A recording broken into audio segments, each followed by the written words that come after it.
श्रीराम जय राम जय जय राम. श्री सद्गुरु ब्रह्मचैतन्य गोंदवलेकर महाराजांचे प्रवचन. 22 जुलै.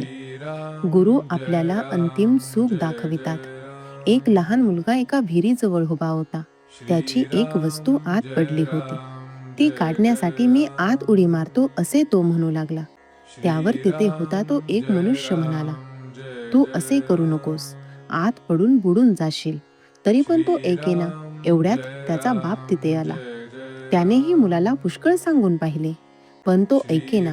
मग त्या मुलाला बापाने धाक दाखवून आणि मार देऊन घरात नेले. आता मुलाला मारले म्हणून तुम्ही बापाला दोष द्याल का? एकुलता एक मुलगा, नवस करून झालेला. त्याला जाऊ दिले असते तर काय झाले असते असे म्हणाल का?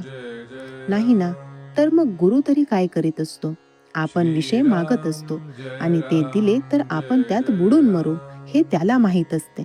म्हणूनच तो आपल्याला त्यातून वाचविण्यासाठी 4 गोष्टी सांगून पाहतो. आपण तेही न ऐकले तर तो आपत्ती वगैरे आणून धाक दाखवितो. आपण त्याबद्दल रडत असलो तरी तो आपल्याला त्यातून वर ओढीतच असतो. आपण तर चांगले शिकले सवरलेले, त्या मुलाप्रमाणे अज्ञान नसून चांगले वयस्कर, तरी सुद्धा आपल्याला विषयात उडी घ्यावीशी वाटते. गुरुने सांगितले, लग्न करू नकोस. तर आपण लग्न कधी होईल म्हणून त्याच्या पाठीस लागत असतो आणि शेवटी तर गुरुला समजतच नाही असे म्हणण्यापर्यंत आपली मजल जाते.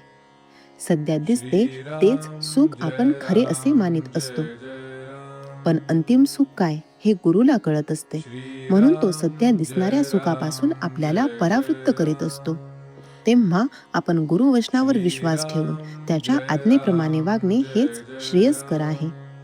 तो जे साधन सांगेल तेच करीत राहावे, म्हणजे आपल्याला अंतिम सुखाचा लाभ होईल. गुरु आज्ञा करतो म्हणजे काय करतो? तर आपले मन जिथे गुंतले असेल तिथून त्याला काढण्याचा तो प्रयत्न करतो. भगवंत भक्ताची संकटे नाहीशी करतो, म्हणजे त्याची प्रापंचिक संकटे दूर करतो असे नाही. ती काय सहज दूर करता येतात, पण भक्ताला समाधानात ठेवून संकटे सहन करण्याची शक्ती भगवंत देतो. भक्ताला तो नेहमी स्मरणात ठेवतो. असे भक्तच संत पदाला पोहोचतात. एखाद्या विद्वान माणसाची विद्वत्ता ओळखायला आपण थोडे तरी विद्वान झाले पाहिजे. त्याचप्रमाणे संत ओळखायला संतांच्या ठिकाणी असणारा गुण थोडा तरी आपल्या ठिकाणी असला पाहिजे. संतांचा मुख्य गुण म्हणजे ते भक्तीला चिकटलेले असतात. सत्पुरुषांचे बाहेरून वागण्याचे प्रकार त्या त्या देश कालमानाने निरनिराळे असतात, पण आतले भगवंताचे प्रेम मात्र सर्वांचे एकच असते. प्रापंचिक जण विषय प्राप्तीसाठी झटतात, पण विषय मागूनही जो देत नाही त्यापासून परावृत्त करतो तो संत. श्रीराम जय राम जय जय राम. श्रीराम जय राम जय जय राम. श्रीराम जय राम जय जय राम. श्रीराम जय राम जय जय राम. श्रीराम जय राम जय जय राम.